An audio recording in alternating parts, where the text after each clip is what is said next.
Abbaan Qananii Addunyaa intalti isaanii Artist Andu'aalamiif qaadhimaa taateetti jechuun akka itti ulfaatu ibsan.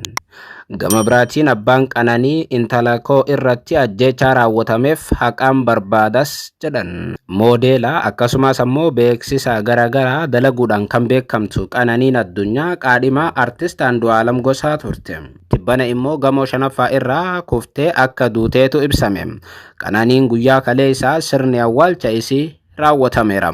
Erga duuti ishee dhagahame booda poolisiin Artist Andu'aalam Gosaa to'annoo jala oolchuunis ni beekama. Abbaan Qananii obbo Addunyaa Waaqoo intalli isaanii amala gaarii qabaachuu ibsanii du'a isheetiin wal qabatee BBC waliin af-gaaffii taasisaniiru. Abbaan ishee obbo Addunyaa Waaqoo Harargee jiraatu. Akka itti waa'ee du'a intala isaanii dhaga'an akkanaan himu. Bilbilaniituma mucayyoon ta'e fooqii irraa kufte kan jiru natti himan. Fooqii irraa mucayyoon hin kuftu. Mucayyoon nama tasgabbooftuudha. Nama jijjiiramaaf hojjetu, nama of jijjiiruu fi nama maatii jijjiiruudhaaf hojjetudha jechuun dubbatan.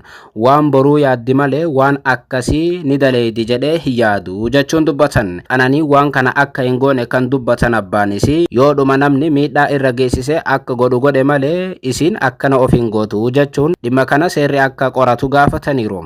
Poolisiin Finfinnee immoo waa'ee du'a ishee akkuma dhaga'een garee qindeessee qorachuu eegaluu fi kan isheen duutes gara hospitaala yaane osoo hin geeffamin dura akka ta'e ibsee ture. Ergasii booda ture poolisiin gara hospitaala Minilik geessuun reeffi akka qoratamu kan taasise.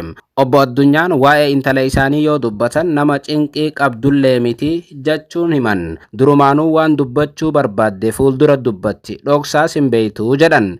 Erga duuni ishee dhagahame booda namoonni ishee beekan kan miidiyaa hawaasummaa gubbaatti isii hordofaniif kan gadda isaanii ibsachaa turan. Abbaan Qananii du'a ishee ilaalchisuun cimsanii kan dubbatan nuti ammatti haqa qofa barbaanna jedhan.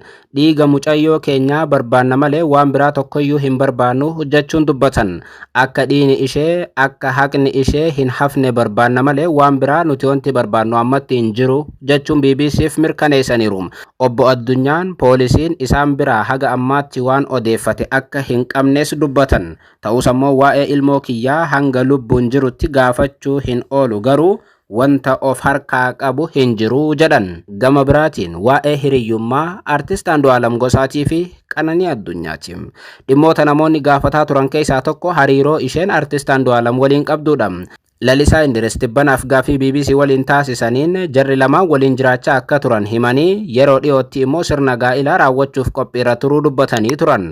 Haa ta'u malee poolisiin Finfinnee ibsa tibbana baase keessatti Qananiin haadha warraa Andu'aalam Gosaa akka taateetti ibse. Abbaan Qananii obbo Addunyaan immoo Andu'aalamii fi Qananiin hariiroo gaarii akka qabaniitti quba qabaachuu dubbatan. Yeroo hangamiif wajji turan jennaan akkanaan deebisan. Toora waggaa lamaanii ta'a turaniiru kan jedhan obbo Addunyaan wajjumaan jiraachaa turan waliinis galaa turanii jechuun deebisan. Ta'us ammoo qaadhimaa jedhanii waamuu akka rakkatan dubbatu. Abbaan Qananii intalti tiyya Andu'aalamiif qaadhimaa taateetti jechuun na rakkisaa jedhan. Qaadhimaa yeroo jedhan hiriyyummaadha malee nuti oofishaalii hin gooneef Andu'aalam nutti hin dhufne jechuun dubbatan. Maaliif manguddoo waan nutti hin ergineef ani akkas jechuu hin danda'u. Mucayyoon tun qaadhimaa isaaf taateetti jechuu hin danda'u jedhan. Hiriyyaa akka ta'an garuu nan beeka jedhaniiru. Kunis haa ta'u garuu waa'ee bultii Andu'aalam waliin ijaarrachuu itti haasoftee akka beektu dubbatan.